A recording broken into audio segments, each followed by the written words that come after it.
दिल्ली में आर पार की लड़ाई। राजधानी के 7 सीटों पर 25 मई को होगा मतदान। क्या एक बार फिर बीजेपी करेगी दिल्ली फतेह या कांग्रेस आप गठबंधन की होगी राजधानी में विजय? कौन से सीट से किसका है पलड़ा भारी? मनोज तिवारी की होगी हैट्रिक पूरी या कन्हैया कुमार दिल्ली की नॉर्थ ईस्ट सीट पर करेंगे राज? क्या बांसुरी स्वराज संभाल पाएंगे अपनी मां सुषमा स्वराज की राजनीतिक विरासत? चलिए जानते हैं दिल्ली का राजनीतिक समीकरण। दिल्ली में भयंकर गर्मी पड़ रही है। यहाँ लोगों का घर से निकलना मुश्किल हो गया है। वहीं राष्ट्रीय राजधानी की गर्मी 25 मई को और बढ़ने वाली है, क्योंकि दिल्ली में मतदान है। छठे चरण में दिल्ली के अलावा 7 अन्य राज्यों की 51 लोकसभा सीटों पर वोटिंग हो रही है। दिल्ली लोकसभा चुनाव की बात करें तो यहाँ भाजपा अकेले कांग्रेस और आम आदमी पार्टी के गठबंधन को टक्कर दे रही है।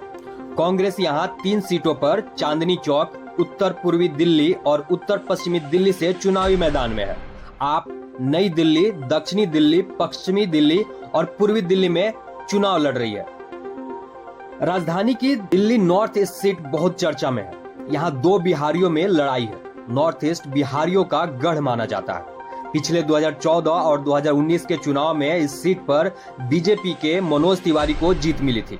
वे तीसरी बार यहां से मैदान में हैं। वहीं इस बार उनको कांग्रेस के कन्हैया कुमार कड़ी टक्कर दे रहे हैं। ऐसे में इस सीट पर चुनाव दिलचस्प हो गया है।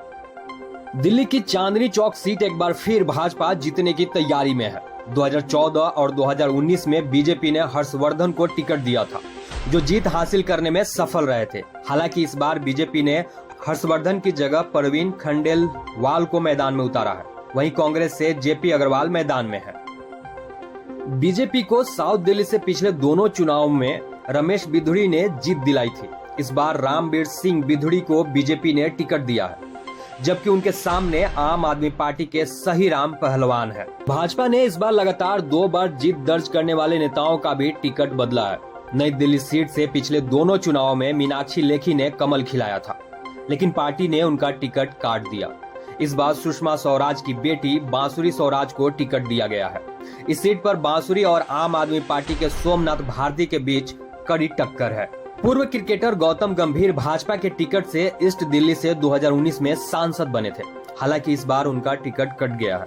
इस बार गौतम गंभीर की जगह हर्ष मल्होत्रा चुनाव लड़ रहे हैं, जिनका मुकाबला आपके कुलदीप कुमार से है।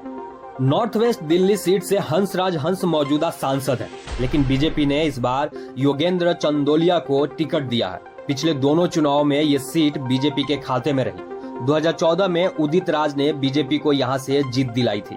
हालांकि उदित राज अब कांग्रेस के टिकट पर चुनाव लड़ रहे हैं। वहीं वेस्ट दिल्ली सीट की बात करें तो यहां से प्रवेश वर्मा 2 बार सांसद रहे हैं।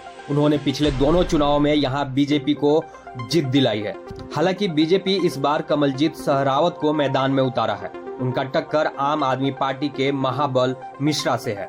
पिछले 2 लोकसभा चुनाव 2014 और 2019 के पैटर्न को देखें तो बीजेपी का पलड़ा इंडिया गठबंधन से भारी है। पिछले 2 चुनाव में बीजेपी ने यहां क्लीन स्वीप किया है। इस बार देखें तो दिल्ली के स्थानीय मुद्दों पर बीजेपी ने जबरदस्त कैंपेन किया और इसका फायदा उन्हें मिल सकता है। इसके अलावा स्वाति मालीवाल का पिटाई कांड और भ्रष्टाचार के मामले में अरविंद केजरीवाल समेत कई आप नेताओं की गिरफ्तारी भाजपा को फायदा करा सकता है। दूसरी तरफ देखें तो इंडिया गठबंधन में कांग्रेस और आम आदमी पार्टी दोनों है, लेकिन दोनों का ये गठबंधन मजबूती वाला कम, मजबूरी वाला ज्यादा दिख रहा है। अंदाजा इसी से लगा सकते हैं कि अरविंदर सिंह लवली ने आपकी खिलाफत करते हुए ही दिल्ली कांग्रेस के अध्यक्ष पद से इस्तीफा दे दिया था और बाद में पार्टी भी छोड़ दी। अब इसका अंजाम चुनावी रिजल्ट पर दिख सकता है। वहीं आम आदमी पार्टी केजरीवाल की गिरफ्तारी को मुद्दा बनाकर बीजेपी पर हमलावर रही। आम आदमी पार्टी ने पूरी दिल्ली में जेल का जवाब वोट से कैंपेन चलाया। बहरहाल फैसला जनता के हाथ है, जो 25 मई को लिखने वाली है। ये देखना दिलचस्प होगा कि भाजपा पिछले 2 बार के तरह इस बार भी क्लीन स्वीप करती है या इंडिया गठबंधन बाजी मारता है। खैर, नतीजे 4 जून को पता चल जाएंगे।